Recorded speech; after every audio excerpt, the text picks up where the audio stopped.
UP के फतेहपुर में SIR supervisor Sudhir Kumar ने अपनी शादी से एक दिन पहले फांसी लगाकर आत्महत्या कर ली। परिवार का कहना है कि 26 नवंबर को उनकी शादी थी, लेकिन छुट्टी न मिलने और लगातार काम के दबाव से वे तनाव में थे। आरोपी की शादी की तैयारी के कारण जब वे एसआईआर के कार्य पर नहीं जा सके तो कानून को घर पहुंचा और उन्हें डांटते हुए नौकरी से निकालने की चेतावनी दी। परिजनों का आरोप है कि इसी दबाव ने सुधीर को यह कदम उठाने पर मजबूर किया। मामला गंभीर है और एसआईआर प्रक्रिया की कार्यशैली पर सवाल खड़ा हो रहा है। कानून को हमें बहुत दबाव डाले, काम और घर में शादी है, हम बोले कि उनसे छुट्टी ले लो, लेकिन छुट्टी नहीं मिली। कल छुट्टी का एप्लीकेशन भी गया, लेकिन वो छुट्टी नहीं दी, कह रहे सस्पेंड कर दिया। एक दिन नहीं गए तो उनको सस्पेंड कर दिया। इसी के उनको सदमा लग गया। आज सुबह फिर से आके उनको इतना हड़काए, काम कौन करेगा, काम कराओ चल के। ये एप्लीकेशन दिया गया तो तुम घर क्यों आए? उनको जब से वो घर आए तुरंत दरवाजा बंद कर, कोई जाने नहीं पाया। बस उतने में 2 मिनट में फांसी लगा लिए। कल बारात जानी थी क्या? हाँ, कल बारात है, आज मैन था। कल शाम को खाना पीना सब कुछ खाए, खूब अच्छे से रहे हैं। आज जब से सुबह आया है तभी से ये सब हो गया। न वो आता ना फांसी लगती। क्या चाह रहे हैं आप लोग, क्या मांग कर रहे हैं? हमें न्याय चाहिए, बस हमें न्याय चाहिए। हमारी एफआईआर लिखाई है, हमें बस न्याय चाहिए, तभी यहाँ से बॉडी जाएगी। नहीं इससे पहले बॉडी जाएगी नहीं यहाँ से। क्या नाम है आपका? हमारा रोशनी नाम है।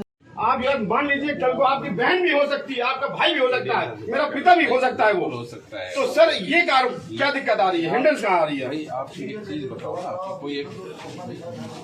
कोई एक आधार हो तो आधार सर एक मिनट आती है, वो नौकरी कर रहे थे, हम लोग बिल्कुल मान रहे हैं भाई। यही तो बात है कि सुबह आने से उसके नहीं, हम नहीं मान रहे। हम बस इतना कह रहे हैं सर, एफआईआर दर्ज कराना कोई इतनी बड़ी चीज तो नहीं है सर। आपके खिलाफ भी एफआईआर कहीं दर्ज हो सकती है सर। बिल्कुल, लेकिन सर उसकी जांच होगी ना।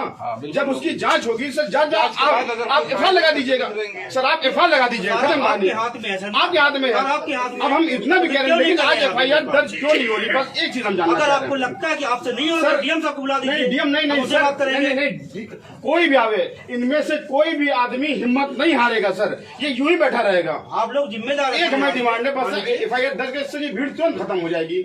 यदि सर आप सबको शौक है, हमें भी शौक है सर यहाँ बैठने का। किस बात का शौक है हम लोग? सर एक एफआईआर दर्ज क्यों नहीं हो रही? बस ऐसा शौक तो आप सर भाई ना होने का सर, ये सारा आदमी एक डिमांड कर रहा है, बस एफआईआर। आपसे हाथ जोड़ के निवेदन कर रहा है। एडीएम साहब बैठे हैं, ये एडिशनल बैठे हुए हैं। अब आप जिले का हाई कमान है। कल को एक घटना सर माफ करिएगा, अगर ये उपद्रव हो जाए और कल को आपके ऊपर कोई आ जाए, तुरंत एफआईआर सर होगी दर्ज। और यहाँ हमारा भाई यहाँ मर गया सर, आप एफआईआर तक नहीं दर्ज करा रहे हैं। भाई नहीं है हमारे परिवार तो सर आपका लेकर सर मैं वही कह रहा हूँ, आप एफआईआर दर्ज करा दीजिए सर, ये भीड़ तुरंत खत्म हो। जो कानून को आया वो भी सिस्टम का ही पार्ट है, ये मालूम तो हो कानून को की बात। सर मैं कहता हूँ वो जांच का पार्ट है सर। देखिए that is the part of sir, that's the part of investigation. But here is the first thing is की FIR should be lodged against that person या अगेंस्ट एडमिनिस्ट्रेशन सर। ये हमारी प्रथम डिमांड नहीं है। If FIR will not get lodged sir, we will not move, anybody will not move here. एक छोटा सा निवेदन है आपसे बस।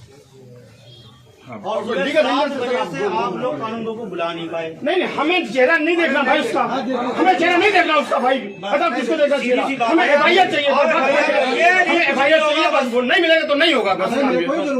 आपको शौक है सर, आप बैठिए, डीएम साहब आ जाए, आपका सब सम्मान है। हम 20 कुर्सी भाई और साहब लोगों को दे दो।